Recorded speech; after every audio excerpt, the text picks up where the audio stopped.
Ora, bem-vindos ao quinto episódio do Bangcast, o podcast da revista Bang. Eu sou o Luís Corte Real, o vosso anfitrião, e como sempre tenho comigo Luís Filipe Silva, Bruno Martins Soares. O episódio de hoje, tal como foi prometido no último episódio do Bangcast, é a magia de George R.R. Martin.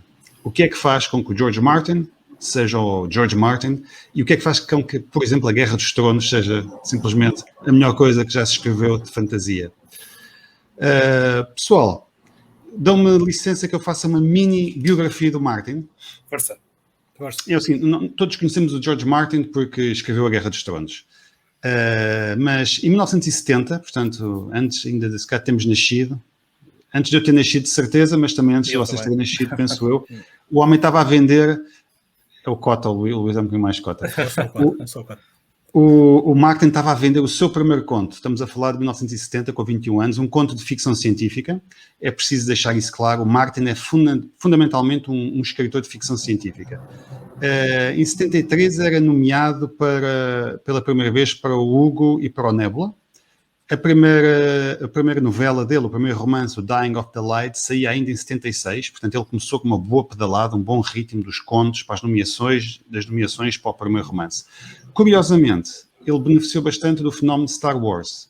O filme terá saído por volta eu não sei a data em que saiu Star Wars, 77, penso eu. É, 77.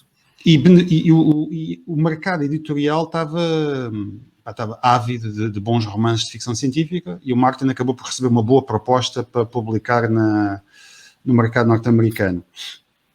Depois escreveu um romance que nós publicamos na saída de emergência, que é o Fever Dream, o Sonho Febril.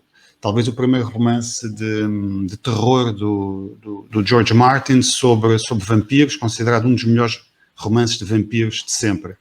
Isto em 82. Depois publicou um romance que ia dando cabo da carreira literária dele, Armageddon Rag. Vendeu tão mal que os editores começaram a rejeitar os projetos dele, mas esse Armageddon Rag serviu para levar o George Martin para Hollywood, porque um produtor queria adaptar esse fracasso editorial numa série ou num filme. Não funcionou, mas os contactos do Martin serviram para ele ir trabalhar na famosa The Twilight Zone. Teve lá algum tempo e depois foi para aquela série que eu me lembro tão bem da minha juventude, que era A Bela e o Monstro, com a Linda Hamilton a fazer de Bela. E como é que se chamava o tipo que fazia de monstro, que também fazia de Hellboy? Não. Ok, vamos inserir aqui. Não era o mesmo, não, o Ron Perlman. Exatamente. Era o Ron Perlman, não sabia. Ron Perlman, que fazia de monstro. A carreira literária do Martin nunca recuperou inteiramente nessa altura. O máximo que ele conseguiu foi fazer aquelas antologias wildcards, antologias com super-heróis, que eram fruto da paixão que ele tinha por um role-playing game de super-heróis, publicado pela Chaosium. Chaosium também publica o Call of Cthulhu. Caso vocês não saibam, tenho aqui prateleiras cheias de livros deles. E só nos anos 90 é que ele, um bocadinho cansado das séries de televisão, onde todos os projetos dele eram cortados, cancelados, alterados, adiados, ele decidiu lançar-se na escrita. Atenção que se pode ganhar muito dinheiro com projetos cancelados. É um bocado frustrante, mas pode-se fazer vida disso até. Exatamente, é verdade. Desde que te paguem sempre aquilo que tu fizeste. Pode lá ficar anos, o que é uma chatice, não é? Porque não teríamos o Martin se ele tivesse decidido que lhe bastava estar ali a ganhar com os projetos cancelados. Mas depois não tens público com o leitor, né? Depois não estás não tens nada, não é? No mercado, né? E basicamente desapareces da consciência e da visibilidade nas livrarias, né? Mas é muito possível passar ali anos, não é? E eu eu trabalhei em publicidade e conheci algum pessoal que vivia fundamentalmente das indenizações dos despedimentos. Cada vez que eram despedidos, levavam uma boa indenização, passado um ano eram despedidos de outro, uma boa indenização, dava uma boa vida. Ora, felizmente o Martin, apesar de todas as... Porque costuma dizer, it's Hollywood, não é? É adiado, é cancelado, é alterado, é frustrante, tem que estar preparado para isso. Provavelmente o Bruno sabe bem melhor do que eu como é que é esse registro, mas um dia o Martin decidiu não estar condicionado aos budgets dos estúdios, não está condicionado aos efeitos especiais, aos timings. Vou escrever uma saga, uma trilogia, lá está, a malfadada trilogia, de fantasia. E ele gostava de Tolkien e decidiu fazer uma coisa épica, uma coisa grande. Curiosamente, a gente depois pode chegar lá, ele acabou por destruir completamente o fenómeno Tolkien, de certa maneira. Ele, pelo menos, deturpou, não é? Criou um género que vai em contracorrente. Mas isso fica para mais daqui um pouco. Ora bem, para vocês, quem é o George Martin? Bruno, quem é este homem? Este barbichas tão simpático que já cá veio 2 vezes. Eu conheci o George Martin, ou a escrita do George Martin, pela saída de emergência. Eu um dia, por acaso, comprei um daqueles promoções que vocês tinham, que tinha de um lado, se não me engano, era a Anne Bishop de um lado e o George Martin do outro. Levei para casa mais por curiosidade, porque estava numa fase em que não estava a dar atenção aos autores e por isso não conhecia ninguém. E foi não só uma grande surpresa, como mudou completamente a minha visão da escrita, digamos assim, e a minha visão da escrita de fantasia. Ele quebra não sei quantos paradigmas que nós já tínhamos desde trás, não apenas da fantasia, mas da escrita de uma forma geral, da escrita, não só da escrita de género até, mas estamos a falar de questões de enredo, estamos a falar de questões de construção de personagens, estamos a falar de questões de you name it. Ele veio quebrar uma série de paradigmas. Aquilo é um bocadinho denso. Eu, ao fim de três capítulos, ou uma coisa, estava basado, não é? Porque de repente estavam a acontecer coisas que não. O primeiro grande choque que eu tive, eu se bem me lembro, todo o primeiro capítulo do Martin, os capítulos do Martin são relativamente grandes. O primeiro capítulo do Martin é do Bran. E é do Bran a saltar de telhado em telhado, todo contente, e nós quase a gozarmos o prazer que o Bran tem em saltar de telhado em telhado, e o capítulo acaba quando o Bran cai, quando o Bran é atirado da janela e fica paralítico, não é? As coisas que eu faço só pelo isto, amor, não é? Como dizia o só isto já me deixou completamente... É lá, o que é que se passa aqui? E depois o resto, não é? Coisas algumas, eu não sei se podemos fazer spoilers aqui, eu suponho que sim, há muita coisa que a maior parte das pessoas está a ver sobre o Martin já sabe, mas... eu acho que se ainda não leram, azar. A gente como diz no início, spoilers. Eu quando o Ned Stark morreu, aquilo que eu pensei foi, ok, agora como é que ele vai ressuscitar? Como é que ele vai resolver isto? Porque vai contra todas as leis da escrita que a gente conhecia até esse momento, não é verdade? Ele montou um protagonista para uma série que é até relativamente longa, não é? Começou com a trilogia, mas se fosse na versão portuguesa teria 6 livros, não é? Mas com uma série relativamente longa, e mata-o ao fim de 200 páginas, e isto nunca se faz, nunca se investe assim numa personagem, nunca se cria assim um protagonista para depois desfazer completamente o investimento. O Martin sempre quis contar, penso eu, sempre quis contar a história da segunda geração dos filhos, mas preparou ali o Ned para mostrar aqui as personagens morrem, não é? Como ele diz, eu quero que vocês tenham medo de virar a página. Eu para mim, exatamente, ele passa para outro patamar. Eu gosto muito do Tolkien, só li uma vez, já há bastante tempo, mas gostei muito do Senhor dos Anéis e do resto. Mas para mim o Martin está no outro patamar, confesso. Okay. Eu sei que para algumas pessoas isto é uma heresia, mas é o que eu acho. Não, acho que cada vez mais, sem dúvida.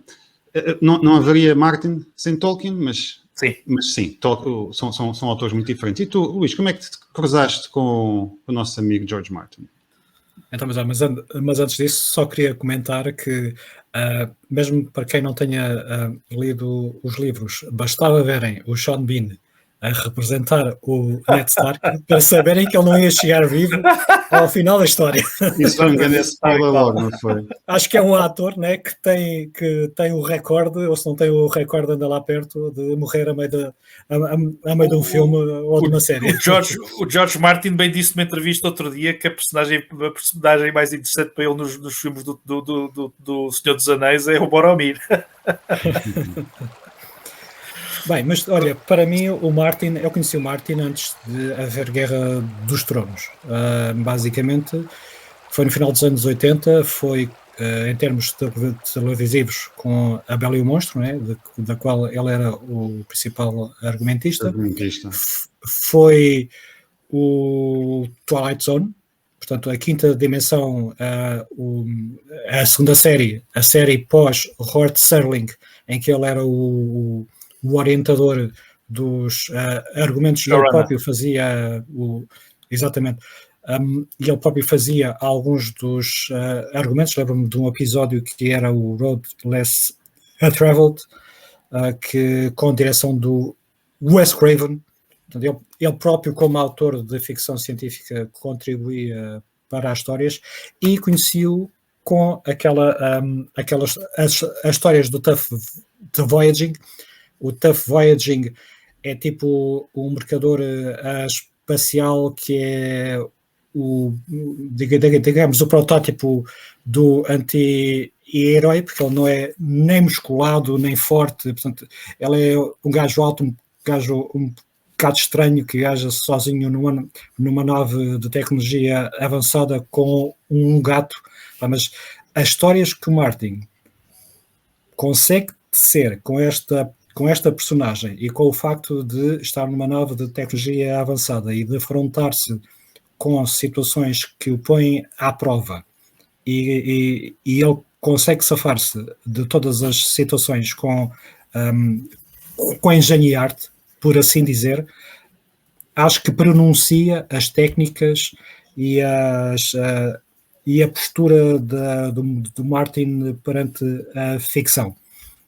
Porque aquilo que ele te mostra no final da história não tem nada a ver com o setup que ele te colocou no início.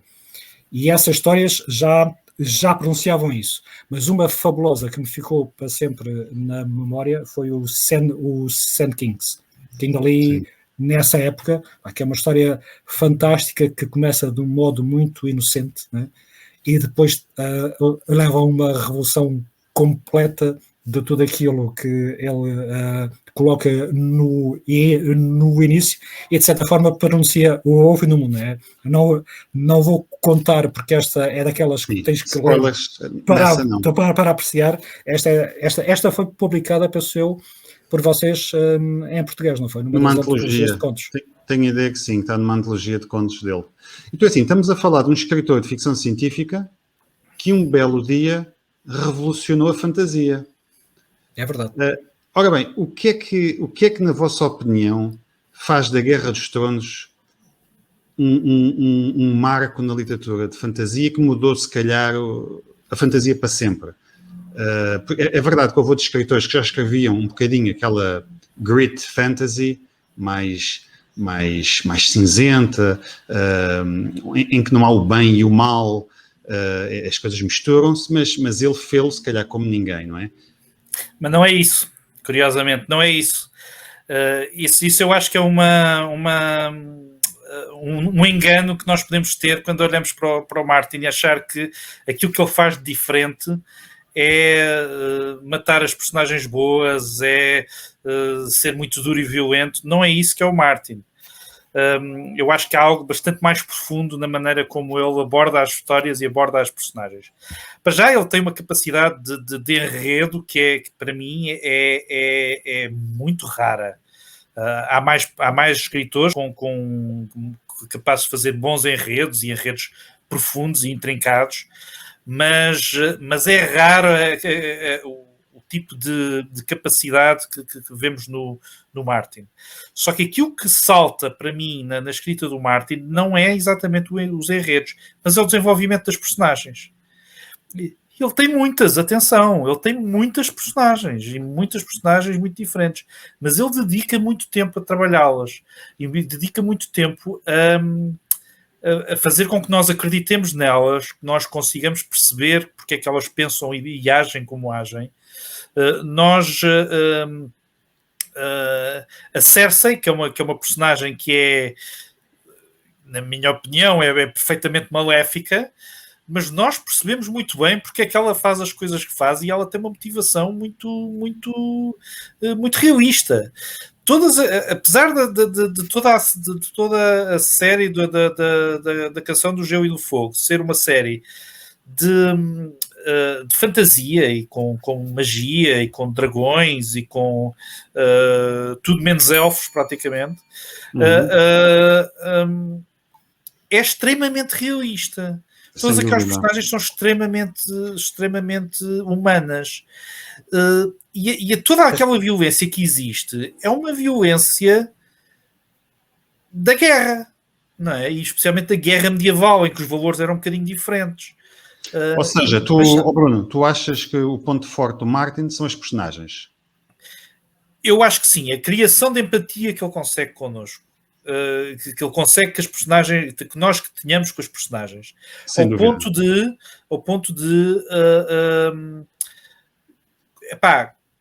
quando o Jaime Lannister, que é um dos maus da fita, perde a mão, tu sentes aquilo cá dentro, ao ponto de tu teres o Red Wedding na televisão e teres gente por todo o mundo a chorar baba e ranho a ver o que acontece no Red Wedding.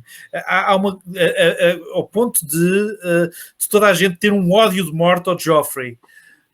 Ele consegue criar personagens e situações e que nós sentimos na pele. Sim, e isto é talento. Exatamente. Eu concordo contigo. Eu também acho que o ponto forte do George Martin são as personagens e os diálogos das personagens. Acho que quando eu falava no Grid Fantasy e ele acabou com aquela tradição péssima que o Tolkien foi a maior bênção e a maior maldição da fantasia. Um dia nós temos que falar sobre isso, na minha opinião. Okay. E uma das coisas más que o Tolkien deixou e que os seguidores imitam sem piedade é o bem versus o mal. O bem vestido de branco, bonito, o mal vestido de negro, cheio de quistes e dentes cravados. O Tolkien estava a fazer uma coisa importante e que se consegue reconhecer, não é? O Tolkien estava a exorcizar os seus demónios da Primeira Guerra Mundial. E para ele, tudo aquilo que é Mordor, etc., simboliza o poderio alemão e na altura, de facto, pensava-se uma forma que era preto e branco, não é? Nós e os outros. E a lógica era muito dicotómica nesse sentido. Mas o Tolkien não tem várias raças. Não tinha rejeitado já essa comparação da obra dele com a Primeira Guerra. Tinha ideia que ele tinha dito. Não acredito que isso seja possível. Mesmo que não seja ipsis verbis, alguém que passou por aquilo que passou e depois tem só uma obra e é uma obra que está a falar de guerra, não pode estar a falar de outra coisa. Agora, o interessante é que o Martin também está a falar de uma guerra real, porque muito daquilo que surge no Martin é inspirado na Guerra das Rosas, na Guerra Civil Inglesa. Os Dothraki são os mongóis, claramente, no século XII. Existe ali uma série de raças do século... A questão é que para já não é uma guerra que o Martin tenha participado. E por isso pode ver com alguma distância. E com algum cinismo e com algum ceticismo, não é? E depois... Há ali muita pesquisa muito interessante que ele depois aborda. Yeah. Mas olha, regressando ainda às personagens, e vou já passar ao Luís, as personagens, eu concordo, são talvez o ponto mais forte. Pá? E falando se calhar na série de televisão que toda a gente viu, incluindo muita gente que nunca leu os livros, cada personagem daquelas dava um romance, não é? A Cersei poderia ter uma trilogia só sobre ela. Então a Cersei e o Jaime... várias personagens dos Stark, personagens quase secundárias, como aquela idosa que estava à frente da família do Garden, agora falha-me o nome, que foi magistralmente bem interpretada na série. Sim, exatamente. A gente depois vem aqui as legendas. Daquilo no sul do Westeros, todas essas personagens são tão complexas, são tão reais, são tão apaixonantes, tu queres tanto saber, elas têm motivações, têm aspirações, Era a personagem da Diana Rigg, não é? Que era da Rosa, exatamente. Perfeitamente. Todas elas davam, mas até personagens secundárias, como o Cavaleiro, o Onion Knight, o Cavaleiro da Cebola. O Peter Baelish. Se calhar tens Peter ali, Baelish, fabuloso. exato, tens ali 20 ou 30 personagens, portanto, principais e secundárias, que são fascinantes e tu queres saber mais sobre elas. Elas são complexas e tu sabes que há coisas que elas querem, que elas estão à procura, elas têm um passado. Aí não há, eu acho que não haverá muitos mais, não haverá mais nenhum escritor de fantasia que tenha esta densidade, esta complexidade, e até se fores para fora do género, não sei se encontras nada assim tão extenso. Deixa-me comentar só isso. Eu acho que eu concordo, mas fazia só um reparo, que é que eu acho que ele escolhe por não ter, na verdade, personagens secundárias. O que ele tem é um rol de personagens em que ele consegue dar muita atenção, e depois tem as outras que tu não tens logo, que não tens no foco. Eventualmente tu não sabes se vais ter no foco mais à frente ou não, mas ao início ele decide não os pôr no foco. Mas como ele enriquece tanto um conjunto enorme de personagens, tu ficas com a sensação de que aquelas outras, para as quais ele não devota tantas páginas, ou faz apenas uma breve menção, tu sentes que pode haver ali uma história, que há uma riqueza interior, né, no historial delas, na sua vida, na forma como encaram o mundo. E eu acho que isto é uma das 2 ou 3 decisões, em termos de técnica narrativa, que ele tomou para esta saga. Uma delas é precisamente um bocado, acho que o Charles Dickens é dado como o autor de referência para tratar personagens secundárias com carinho na prática, que isto depois representa texto, representa páginas, representa a tensão narrativa, e o Martin usa isto como um bom efeito de desorientação. Tu nunca sabes bem quem é que está a levar a história.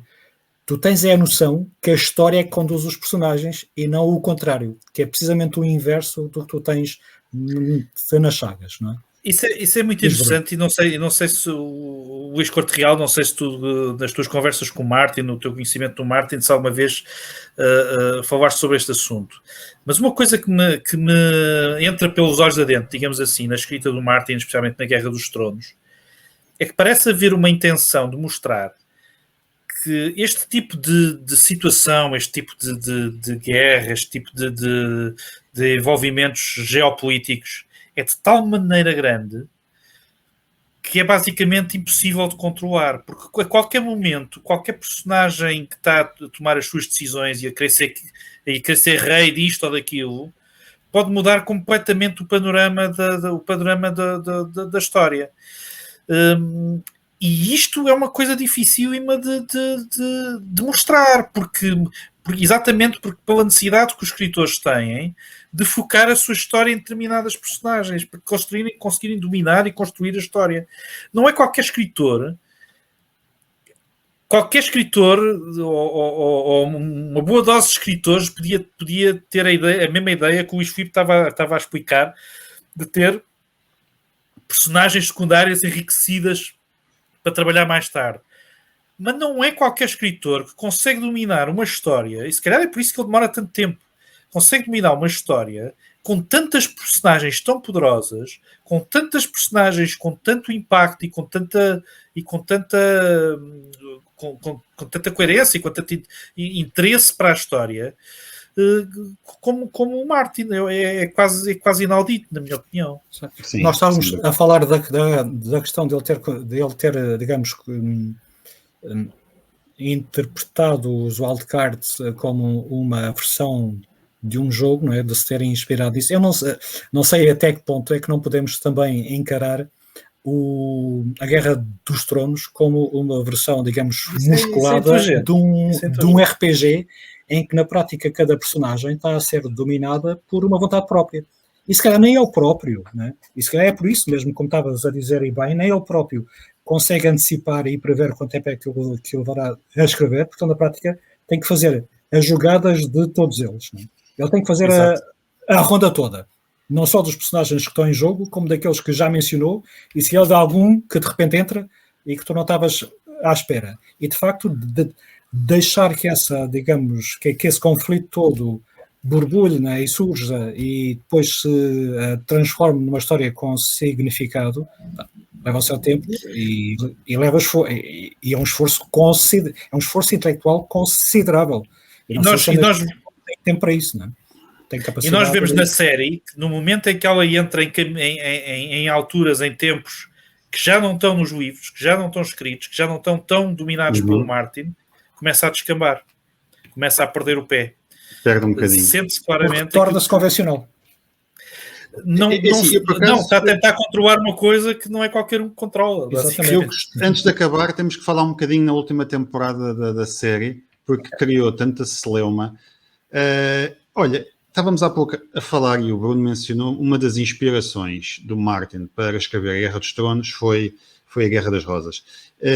Eu lembro-me dele alguns numa entrevista ter dito que era a Guerra das Rosas, era Os Reis Malditos, uma série francesa de romances históricos que foram escritos durante quase 20 anos e que acho que terão sido já publicados talvez em Portugal, alguma coisa, não me recordo. E o Ivanhoe, pronto, o Ivanhoe já li há muitos anos, não me lembro das particularidades da história. Ora bem, uma coisa é certa. O Martin usa muito pouca magia. O elemento fantástico tem pouco peso. Não é como noutras séries de fantasia em que decide tudo, em que é quase a personagem principal. Ali é um toquezinho de fundo. Eu às vezes sinto que o Martin, e vocês deem-me a vossa opinião, pode estar a escrever romance histórico com os toques de fantasia e não fantasia com os toques de romance histórico. Eu acho que ele está a escrever uma coisa totalmente diferente. Eu tenho esta teoria, não sei como é que... Pronto, isto vai depender muito como é que ele decide, da decisão do Martin da evolução da história até ao fim. Mas eu acho que ele está a escrever na tradição do romance planetário a Jack Vance. E eu acho que a Guerra dos Tronos poderá ser razoavelmente reinterpretada quando tivermos os últimos capítulos perante nós, retrospectivamente, como uma série de ficção científica passada num futuro longínquo, ou pelo menos com uma versão da história em que o que nós estamos a ver é daqui a ou uma civilização que foi colonizada por nós, com uma tecnologia avançada que toda a gente já esqueceu, ou seja, basicamente há Jack Vance, os contos do Dying Sun. Quando eu estava a ver a série, ao ler os livros não tive esta sensação, mas ao ver a série e se calhar inspirado por alguns daqueles settings e de algumas cenas, fiquei de repente com a sensação que esta poderia ser uma teoria razoável de que eu tivesse inspirado. O Martin é um grande fã de Jack Vance, portanto pode haver aí qualquer coisa. Vocês gostam? Não, eu queria só responder à tua pergunta relativamente à magia. Sim, força. Mais uma vez, eu acho que a grande diferença aqui é que a magia está ao serviço do desenvolvimento das personagens. A Daenerys não é Daenerys por causa dos dragões, mas os dragões servem àquela personagem. Toda a cena do Rei do Gelo, dos zombies que vêm do norte, servem para promover uma quantidade de coisas e uma quantidade de conflitos que são importantes.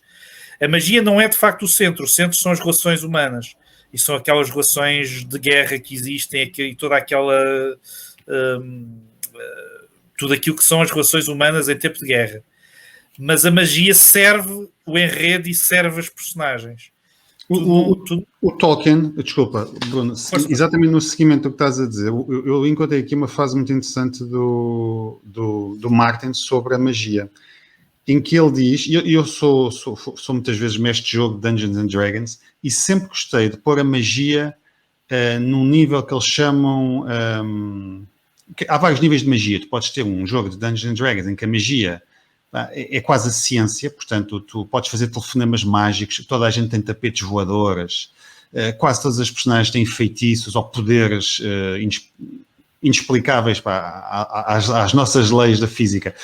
E depois podes fazer uns settings de Dungeons and Dragons, de fantasia, em que a magia é uma coisa rara, uma coisa preciosa, uma coisa temida. Eu sempre gostei mais disso.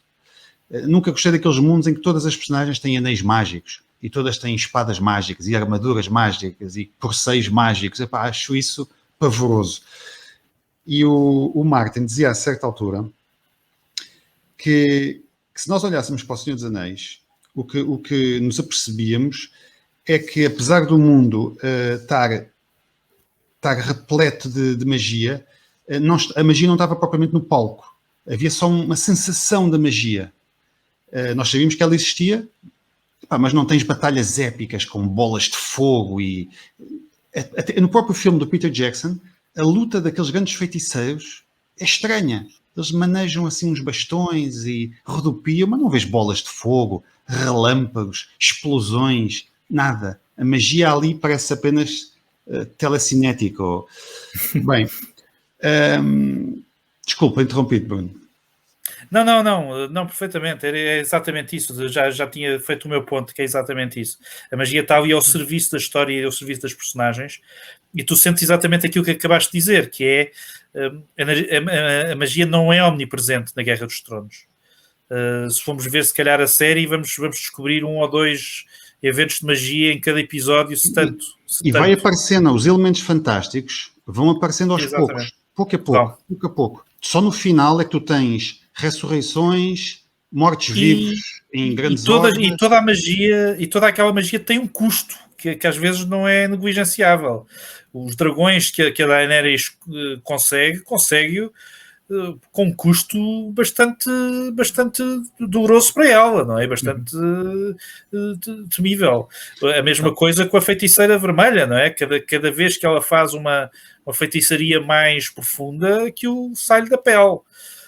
Aliás, se vocês me permitem, acho que, não sei se concordarão com isto, mas eu acho que é precisamente o percurso emocional, não só de cada uma das personagens, como da própria história, o investimento emocional com que e o tempo, não é? O tempo de leitura, o tempo de escrita, o tempo de desenvolvimento, quer do autor, não é? Quer do leitor, quer de quem acompanha a história, acaba por se transformar num percurso emocional que vai tendencialmente sempre da inocência para a percepção de que o mundo está-se pouco borrifando para aquilo que tu queres, para os teus objetivos, para os teus sonhos e para o teu lugar na história. O que acabaste de dizer é fundamental. Desculpa, acaba. Não, ia só concluir dizendo que isto reflete não só os personagens, não só a entrada e a participação de cada personagem em toda esta narrativa, como também da própria narrativa. Porque tu entras no primeiro livro e o livro é um livro ainda inocente. Quando já estás no quarto ou no quinto, tu estás apavorado. Porque de repente tu cresceste. E por acaso nas sagas de fantasia, e principalmente nas sagas de fantasia infantil-juvenil, nota-se muito também que os primeiros livros são todos muito básicos, muito inocentes, porque os leitores são ainda muito novos, e depois à medida que os leitores vão crescendo, tornam-se mais negros, mais cínicos. E esta saga reflete o percurso de crescimento e de familiaridade do leitor com a própria história. E a história, de repente, ela própria já não consegue acreditar em nada. Isto em termos narrativos é fantástico. Há uma coisa que tem completamente a ver com o que acabaste de dizer. Há 2 conceitos que para mim são absolutamente essenciais na escrita. Aprendi-os na escrita de argumentos, mas neste momento acho que se calhar estão no centro de tudo aquilo que eu acredito relativamente à escrita criativa, que é um dos principais poderes e uma das principais responsabilidades de um escritor é criar a dinâmica entre o que se chama o build-up e o payoff. Eu acho que já falámos disto, não sei se chegámos a falar no outro dia. E basicamente é o seguinte, é que quando tu estás a fazer o build-up, é quando tu estás a fazer uma criação de tensão, uma contenção de tensão na história e na mente do leitor, que vai crescendo na direção de um determinado clímax. E esse build-up vai comprimindo e comprimindo, como se a energia psíquica relativamente àquela história fosse comprimindo e comprimindo, até de repente tens o payoff, quando tens a explosão, quando tens a catarse, etc, etc. O Martin consegue sistematicamente estar a criar constantemente a criar um build-up. Tu já sabes que o que tu queres ver é a Daenerys e os seus dragões a lutarem contra o Lannister e as suas tropas. E a enfrentar a Cersei, não sei o quê. Mas tu passas centenas e centenas e centenas de páginas até sequer a Daenerys ter a oportunidade de enfrentar a Cersei, não é? A mesma coisa relativamente ao perigo do gelo e ao Jon Snow. Passam centenas e centenas e centenas de páginas até finalmente temos os zombies a chegar à muralha do gelo. E esse build-up vai sendo construído. E há um momento que quando o payoff falha, é horrível. O escritor morre logo ali e é um dos problemas que nós temos com a última série, como estava a dizer o Luís Corte Real, que é nós criamos um build-up de tal maneira que depois o payoff da última série não compensou e não satisfez, e por isso a série falhou nesse momento. Mas há um momento que para mim é exemplar em termos de escrita neste build-up e neste payoff, que tem a ver com, se não me engano, não sei se é na última série, acho que é na penúltima série, aquele momento que é a batalha do Loot Train, em que a Daenerys, os seus dragões e os Dothraki atacam os Lannisters que estão a vir do sul para King's Landing. E essa cena é uma cena de 9 minutos. Foi rodada em 18 dias. É uma cena brutal, imensa. E quem teve a oportunidade, se não vejam, descubram na net, quem teve a oportunidade de ver as reações, por exemplo, um bar no Brasil ou um bar em Inglaterra, a imagem das caras das pessoas enquanto estão a ver aquela cena de 9 minutos, aquilo é o sonho de qualquer escritor. As pessoas estavam completamente exultantes a ver aqui, estavam quase em histeria a ver aquela cena. E isto porque o Martin teve, ou os responsáveis da série tiveram 8 anos a construir o build-up para aquela cena. E exatamente. A cena é muito boa. Não, e depois tu tens os pequenos build-ups como o da personagem Hodor. Esse aí acho que foi um dos momentos altos. Um dos momentos altos da série. Né? Várias temporadas até. E aquilo é Martin. Tu vês que aquilo é Martin. Aquilo não vem da série. Aquilo não está nos livros ainda, mas mais ninguém podia ter imaginado senão o Martin. Sim, é impossível. Sim. E aquilo é brutal. É o foreshadowing daquilo e a construção, o build-up e o payoff daquela personagem é qualquer coisa fora de série, na minha opinião. Então, pessoal, se me permitem, só para fazer aqui um pequeno apanhado, se quisermos apontar os pontos fortes do Martin, então começamos com os personagens, por todas as razões, são muitas. O Luís disse uma coisa muito interessante. Ele só tem personagens principais, se calhar é isso. Algumas têm mais tempo de antena do que outras, mas são todas personagens claramente pensadas para poderem ter o seu próprio livro, porque não? Segundo ponto, a trama, a complexidade, a forma como ele não perde o fio à meada e vai fazendo um build-up, não ao longo de um livro, mas ao longo de vários livros de 800 páginas cada um. Em terceiro lugar, eu propunha talvez o realismo que ele incute numa obra de fantasia. Ele não lê Tolkien para se inspirar e depois escrever fantasia. Ele lê romance histórico, lê biografias, lê livros de história. Ele quando esteve cá em Portugal da última vez, estava a ler a biografia de Jerusalém. E sempre tinha um bocadinho entre 2 jornalistas, lá estava ele com a biografia de Jerusalém.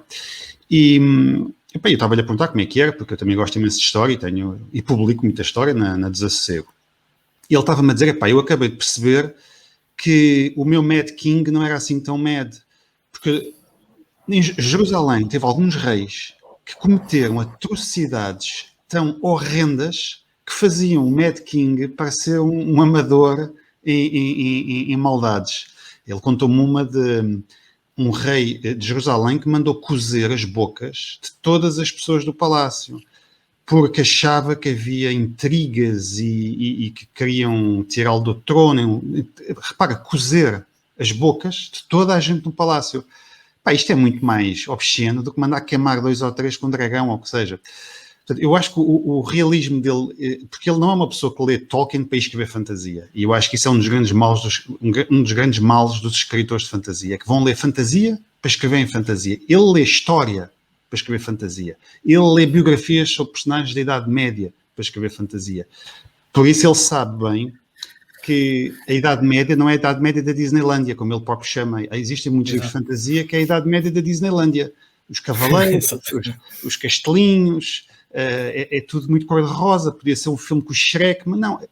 Na Idade Média, porque aquilo é uma Idade Média do Martin, existem classes sociais, existem estratos, existe muita injustiça, existe muita dor, existe muita miséria, porque ele está, ao fim e ao cabo, a contar uma história na Idade Média Europeia, apesar dos apontamentos fantásticos. O que é que vocês acham? Eu acho que eu volto à minha teoria. Sim, completamente de acordo. Ele baseia-se nas fontes, naquilo que move a história real. Eu acho que o pressuposto, um dos pressupostos base da sua, porque isto reflete uma atitude perante a arte de contar a história. E esta atitude é: o mundo real é tramado. Não é? O personagem, os meus personagens estão a mando da história, são sacudidos pelo vento dos acontecimentos e não o inverso. De vez em quando há um mais poderoso, mais esperto ou mais astuto que lá muda as coisas. E nós vemos isso acontecer quer ao nível micro, quer ao nível macro. Não é? E vamos vendo como é que a história também se deixa influenciar por certas personagens que são muito mais centrais e conseguem manipulá-la. Ou seja, ele está, de facto, a mostrar como é que a história em ação, a história com H maiúsculo, aquilo que antecede a nossa civilização, como é que ela, na prática, acontece e está a fazê-lo de uma forma que é em espetáculo. Ele, na prática, o que está a escrever é um épico, não é? Ele está a escrever um épico dos tempos modernos, não em verso, mas na tradição daquilo que nós temos nos grandes textos da nossa civilização ocidental. Não é? Exatamente. Eu acho que uma das grandes forças do Martin, uma das forças da Guerra dos Tronos, é que trata sobre o drama humano, não trata sobre dragões e sobre magias e sobre trata sobre o drama humano, o que é de facto seres pessoa, o que é de facto seres pessoa no meio de uma situação de guerra brutal, não é? Porque não é preciso ir muito atrás. Se formos estudar um bocadinho a Segunda Guerra Mundial ou a Guerra do Vietnã, vemos as atrocidades todas a acontecerem ali também, não é? Estamos a falar, se não quisermos falar do Afeganistão e da Síria, etc. Mas, Bruno, o Martin vi uma entrevista dele em que ele diz que a única coisa sobre a qual vale a pena escrever é os conflitos internos que definem a condição humana. Isto parece o William Faulkner a falar, mas é. Concordo plenamente, isso é o que eu acho também, e concordo plenamente, e eu tento fazer isso com as minhas... Apesar de estar a escrever ficção científica, apesar de estar a escrever fantasia e horror e etc., eu estou a escrever sobre o drama humano, que é de facto a única coisa que vale a pena, na minha opinião, estamos a escrever. Agora, há outra coisa muito interessante no Martin, que é, apesar da dureza, apesar da violência, apesar da escuridão que está presente na escrita do Martin, a história é otimista. Ele tem um fundo otimista. Tu sais dali, apesar de morrer muita gente que tu gostas, há ali uma lógica qualquer em que o bem, digamos assim, ao fundo bom, acaba por vencer. Ou pelo menos assim é na série, porque nós não vimos os últimos livros do Martin. Mas eu estou a crer que aquilo acabará por chegar ali. Mas há um determinado otimismo. Há pessoas ali que de facto são boas, nós gostaríamos que fossem nossas amigas, que são, mesmo alguém, um assassino como a Arya, nós estamos a torcer por ela, não é? E algumas redenções que acontecem, eu vi numa entrevista que ele era fascinado por redenção, e acho que isso de facto existe, não é? Ele de facto... Sim, estou-me a lembrar de duas personagens que têm redenções fascinantes, que é o Jaime Lannister, e o cão, que exatamente, de certa maneira sim.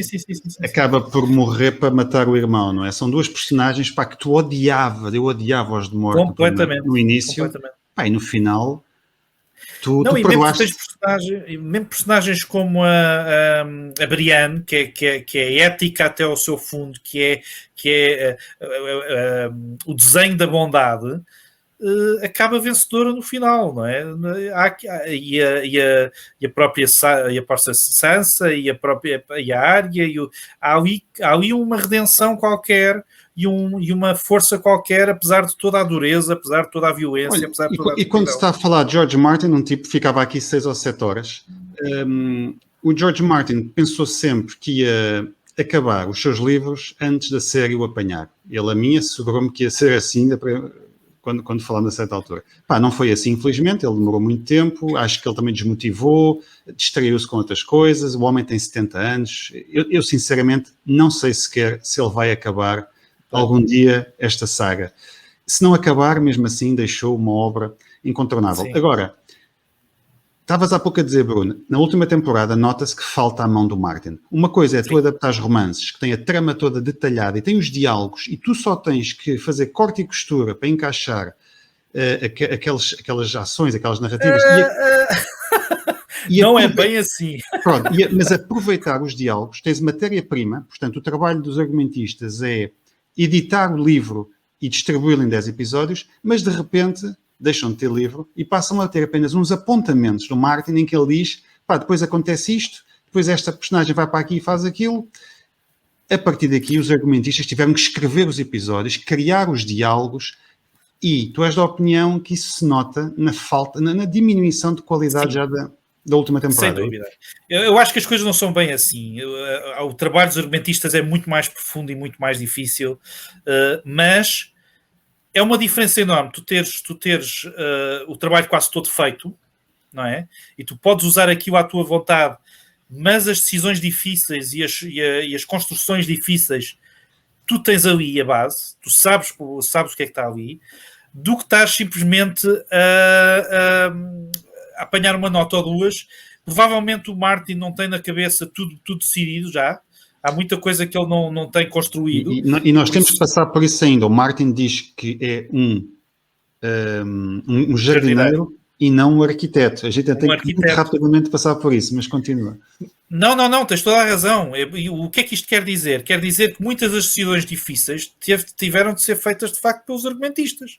E aqueles argumentistas, desculpem lá, mas tem com todo o respeito, porque não tem o talento do Martin, mas se calhar ninguém tem, não é? Mas não tem a capacidade do Martin. Tu vês ali coisas, claramente, como a cena do Odor, claramente vem do Martin, mas tudo aquilo que não são já decisões do Martin, tu sentes que está penalizado. E depois tens outra questão, que é provavelmente a maneira como convencem ou não convencem os produtores. Na minha opinião, o grande problema estou convencido, não sei, mas estou convencido. O grande problema da última série teve a ver com aquilo que foi decidido pelos produtores ou não. Aquilo tem matéria ali, nas últimas 2 séries, tem matéria para mais 2 temporadas. Mas houve alguém na HBO que decidiu, não, vamos acabar aqui. E, portanto, é preciso fechar isto rapidamente. E então eles têm que pegar em algumas ideias do Martin, em alguns apontamentos, e criar as coisas mais ou menos à pressa para encaixar naqueles episódios. E o que é que tu tens? Tens cenas muitíssimo boas, tens personagens muitíssimo boas, mas fica-te a faltar uma coerência qualquer, uma coisa qualquer. Luís, queres acrescentar qualquer coisa? Sim, eu acho que devemos bater na última série, sim, e eu acho que a última temporada, e acho que a última temporada tem grandes problemas como temporada, apesar de também achar que tem 2 ou 3 grandes episódios que só por si são se calhar dos melhores de toda a série, encarados isoladamente. Acho que é como temporada, como conclusão, como ato final, falha redondamente, mas também acho que não devemos culpá-la na totalidade, porque já as outras imediatamente anteriores, pelo menos nos episódios finais, se sentia a necessidade de despachar um conjunto de enredos. E eu lembro particularmente, não sei se foi no final da penúltima ou da antepenúltima, em que num episódio eles despacharam 2 ou 3 ou até 4 dos personagens principais, matando-os assim, sem quaisquer remorsos, mas também sem qualquer intensidade emocional, em que se percebia que havia já um descontrolo com o ritmo e com a dimensão da história tal como estava a ser apresentada. Eu aí comecei já a notar que aquilo não iria por bom caminho. E acho que a última temporada, aquele final em que é destruído o Trono de Ferro, é um final moralista. Como vocês estavam a dizer muito bem, é uma tendência que eu não sei se poderia chamar católica, no sentido da redenção, no sentido do otimismo, no sentido da noção que, apesar de tudo, vale a pena viver esta vida e vale a pena seguir aquilo que acontece nestes livros, não é? Porque acho que é uma das mensagens que sai daqui, não é? O Martin cresceu católico, curiosamente, não é? Apesar de ser americano, ele foi educado em colégios de freiras, etc. Ele cresceu católico e de certeza que essas questões estão lá. Sem dúvida, eu acho que a figura do Bran é fabulosa e eu acho que tenho a certeza que o Martin, quando começa o livro com o Bran, quando começa a canção do Gelo do Fogo com o Bran, ele está a pensar acabar com o Bran. Portanto, toda aquela personagem do Bran está consistente para lá chegar. Eu concordo completamente com o que acabaste de dizer. Eu acho que há cenas, por exemplo, a cena da despedida do Tyrion e do Jaime é absolutamente deliciosa, está muitíssimo bem escrita. Nem sei quem foi o argumentista, mas está muitíssimo bem escrita. Tens ali algumas cenas com a Arya que são autêntica delícia. Agora, quando tu estás a degenerar a Daenerys num episódio e meio, não pode correr bem. Sim. Completamente. E a Cersei, aquele fim patético. Inglório, exatamente. Até diria, mas olha, exatamente. Eu acho que a série terminou mal por 2 razões. Primeiro, porque faltavam os livros do Martin. E ao faltar os livros do Martin, como o Bruno dizia muito bem, aqueles argumentistas, por mais talentosos que sejam, não vão escrever nunca como o Martin num mundo da Guerra dos Tronos. Podem escrever melhor do que o Martin noutro mundo, noutro cenário, mas não na Guerra dos Tronos. Tal e qual. E depois, a série precisava no mínimo de mais 20, 25 episódios para manter o ritmo e acabar em beleza. E eles tiveram que comprimir tudo numa espécie de filme mais tenso, em que quebraram o ritmo, em que comeram muitas coisas, despacharam, tudo muito bem filmado, os efeitos especiais ao nível dos melhores de Hollywood, mas não se pode fazer em 7 horas aquilo que precisava de mais 30 horas. E nós sentimos a produção... Desculpa, nós sentimos a produção a descambar, mesmo algumas taticamente, algumas das últimas batalhas não fazem qualquer tipo de sentido. Tu tens ali uma cena que eu acho deliciosa e muito bem construída, são os Dothraki a morrerem e tu veres a desaparecerem os fogos no meio da noite, mas aquilo taticamente não faz qualquer tipo de sentido. Não é? E isso acaba porque tu começas a pensar, mas porquê é que eles não fizeram isto? Mas porquê é que eles não fizeram aquilo? E este tipo de inconsistência tu não sentias quando era o Martin. Mas isso, essa inconsistência, e que nós descobrimos às vezes em muitas séries, eu tenho várias séries de que sou grande fã, e às vezes a série, a segunda temporada ou a terceira temporada, que eu estou a aguardar com muita ânsia, de repente defrauda-me um pouco, porque eu sinto, isto parece que foi escrito por argumentistas que não viram sequer a temporada anterior. As personagens têm motivações diferentes, as personagens são... estão um bocadinho contraditórias, estão incoerentes. Tu vês, olha, acontece isso muito no Walking Dead, por exemplo, não é?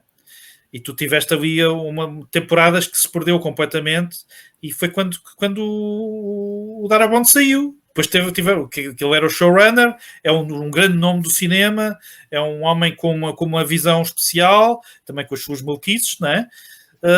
No momento em que ele sai, aquilo descamba. Portanto, um projeto destes é de tal maneira grandioso, implica tantas coisas tão políticas. Estamos a falar aqui de várias centenas de milhões de euros. Uma série como a Guerra dos Tronos estão a picar várias centenas de milhões de euros. Nós estamos a falar ao nível da gestão do país, basicamente, não é? Estamos a falar de filmagens feitas em não sei quantos países, desde Marrocos, Irlanda, Espanha. Estamos a falar de uma quantidade de sítios. Basta a máquina começar a falhar de um lado ou do outro, e aquilo pouco a pouco chegamos a este tipo de coisas. Mas a série está muito inteligente no sentido em que a série apela para os livros, chama para os livros e não afasta deles. Sim, apesar de eu não entender qual a necessidade de haver desvios, logo desde a primeira temporada, desvios da própria narrativa e da evolução de certos personagens. Olha, não sei o que é que eles queriam fazer com Às isso. vezes é uma coisa tão simples como um ator começou a correr bem e o outro não. Às vezes é uma coisa tão simples quanto isto. Sim, questões logísticas. Tenho aqui 10 curiosidades que eu gostava de dar antes de nós fecharmos o episódio, porque já vai longo, mas gostava só de ver se vocês concordam comigo. O Martin, havendo dois tipos de escritores, de que o Martin fala muito, o jardineiro, que não sabe muito bem para onde é que vai, e vai aparando a planta e logo vê se ela cresce para a direita, para a esquerda, se nasce uma flor ou se não nasce. O Martin também fala no arquiteto, que é aquele escritor que planeia tudo até ao fim. Ambas as formas de escrever são válidas, ainda que bastante diferentes e complementares por vezes. Eu, se olhasse a olhar para a obra do Martin, eu dizia, este escritor é um arquiteto. Ninguém consegue escrever 5 calhamaços, que são 10 em Portugal, e ainda mais 4 que vêm aí, não é? Ou 2, no caso dos Estados Unidos, com tanta personagem, tanta complexidade, se não tiver isto tudo planeado no Excel. No entanto, o Martin está constantemente a dizer com muito orgulho, eu sou um jardineiro, eu nunca sei para onde é que vou. Ele diz, eu comecei a escrever a Guerra dos Tronos com aqueles miúdos a encontrar uns lobos, e eu não fazia ideia o que é que ia acontecer a seguir. Isto para mim é um tiro na cabeça, eu não percebo. Eu noto quando leio que ele é um jardineiro. Eu acho que ele vive com os personagens, não é? Eu acho que ele mastiga e vive, e por isso aquilo vai entrando de forma um bocado orgânica. Mas quando lemos, se há uma coisa que se pode apontar ao Martin, é que às vezes ele está a devanear para sítios que tu não sabes onde é que ele vai parar, e se calhar ele próprio também não sabe. Ele às vezes é um bocadinho desequilibrado no estilo. Às vezes fica páginas e páginas a falar de genealogia de uma personagem que se calhar vai morrer no episódio a seguir, quer dizer, e tu sentes, e isto é a lógica do jardineiro. O jardineiro está ali de uma forma mais fluida a trabalhar, e nota-se isso perfeitamente. Okay. É o contrário de um James Patterson, que é o tipo de arquiteto mais básico que existe, em que cada capítulo são 2 páginas, não é? E aqui faz como é que se chama aquele do Código da Vinci? Dan Brown. O Dan Brown. O Dan Brown é um arquiteto, vê-se claramente que é um arquiteto. Mencionar o Dan Brown num episódio de George Martin, isso dá cadeia ao Bruno. Há certos pecados que um homem não comete. Olha que para mim é assim. Eu devo ser o único gajo que eu conheço que leu o Da Vinci a 80% e depois cansei-me. Ou eu quase até ao fim, depois cansei-me. Mas o James Patterson nem consigo chegar tão à frente. Estou a falar de dois escritores. Há arquitetos muito melhores, não é? Há arquitetos como o Sanderson, que é muito melhor do que o Brown, estava a ver se me lembrava de outro, não sei como é que será o Sapkowski, mas o Sapkowski tem um ar de arquiteto também, que são tipos bastante melhores, e de facto eu sou um bocado mais arquiteto que jardineiro. Agora, Ó, Bruno. sente-se no Martin que ele é jardineiro. Isso eu acho que Mas sim, olha acho que sim. o Patterson também depende muito de qual é o autor que está efetivamente a escrever, porque o Patterson é uma marca, né? O que interessa Ok. é o gajo que está logo debaixo do nome dele. Esse é que escreveu o livro, Ok. se calhar Exatamente. inspirado por uma frase ou duas. Mas sobre este tema do jardineiro e do arquiteto, eu acho que ele tem que ter um misto de ambos, porque, mais uma vez, voltando àquele personagem, o Odor, tu não podes ser jardineiro e levares aquele personagem até ao fim, até o seu desenvolvimento natural, sem saber o que é que vai acontecer com ele. Tem Sim, que mas haver tu ali um podes. misto, não é? Não, sim, mas tu podes, por exemplo, imaginar aquela personagem, imaginar o final, o sítio onde ele vai salvar o Bran, e não saberes mais, e ires trabalhando a Não, sim, personagem sim. sem não saberes mais nada. Eu acho que ele tem âncoras. Eu acho que a parte Sim, eu acho que ele tem arquitetura âncoras também. são, Também acho. são as âncoras. E ele não sabe muito bem como é que lá chega, né? E aquilo Exatamente. basicamente é a estrutura de madeira onde a planta se vai apoiando, que é para não cair. Tal E e é qual. basicamente Tal e isto qual. que. Ok, olha, posso fechar isto com 10 curiosidades sobre o Martin. Algumas que já falámos e eu vou voar por cima delas. Epá, mas há uma outra que foi fruto de conversas com ele ou coisas que ele disse quando cá teve que eu acho que era giro partilhar. Epá, uma, já falámos, o Martin é um homem da ficção científica, seguidamente do horror e só no fim da fantasia. E o pessoal que conheceu a obra do Martin na televisão não precisa de ficar com peso na consciência ou complexo de inferioridade. O Martin escreveu muito para a televisão antes de escrever a Guerra dos Tronos, e inclusive escreveu vários dos episódios da Guerra dos Tronos. Porquê é que ele quis escrever fantasia nos anos 90? Porque as séries de televisão não lhe davam os budgets. Não era possível fazer uma série ou um filme com as batalhas dele e os mundos imaginários e os dragões. Então ele disse, eu vou ser o meu diretor de efeitos especiais, vou ser o meu produtor, vou ser o meu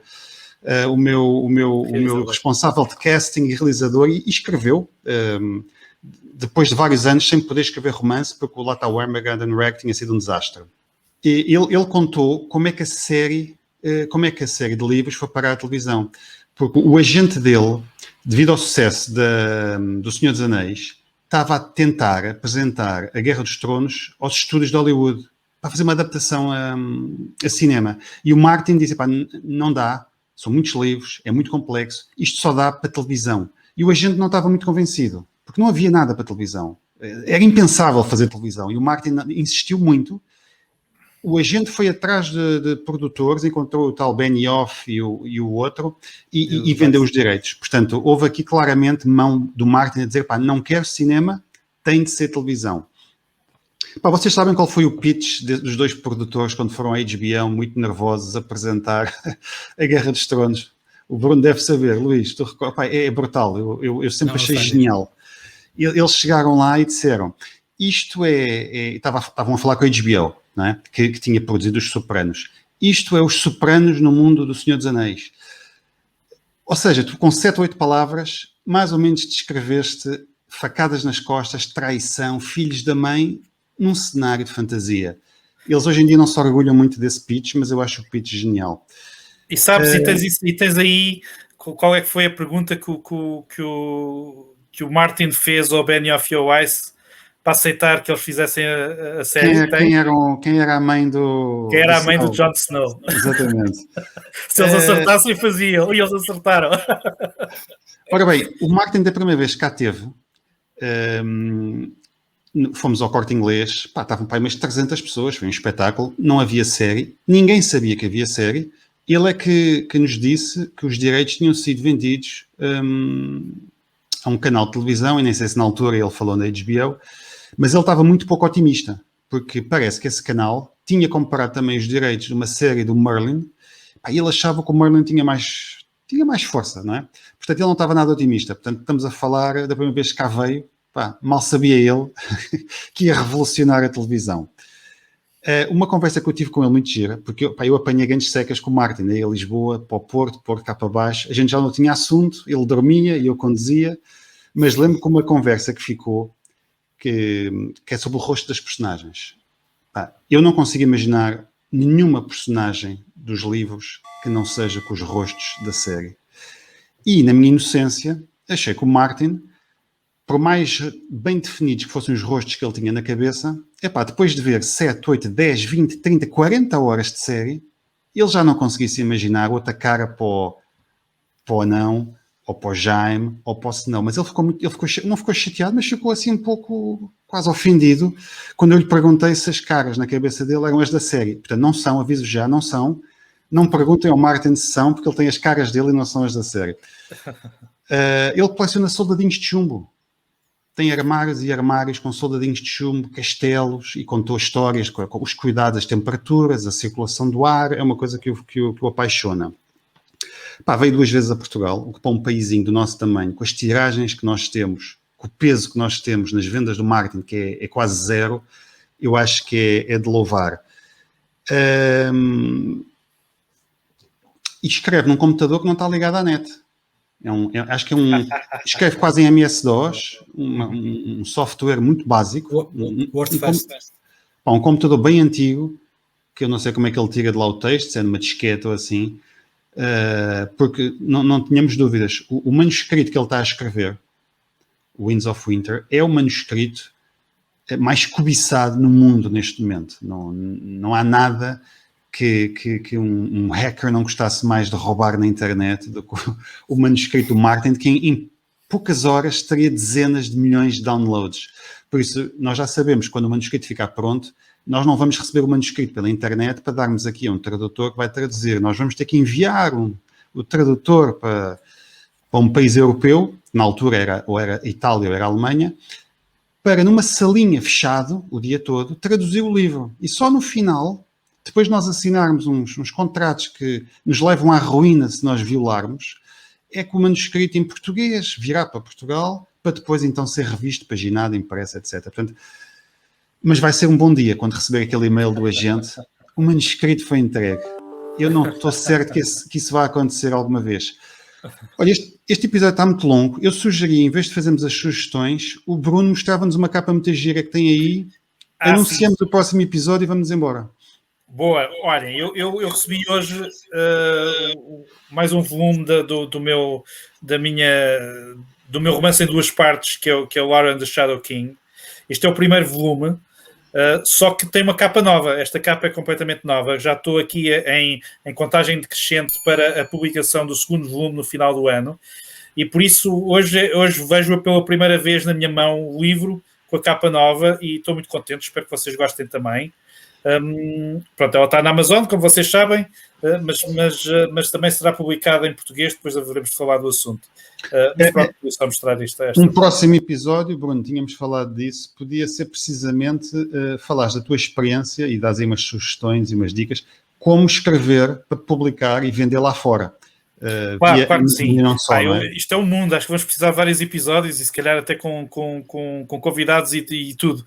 Porque há um mundo quase desconhecido sobre isto. Mas lá chegaremos. Nós devíamos ter feito isto em 2 partes. Penso que o Martin teria merecido 2 partes, mas olha, foi compacto.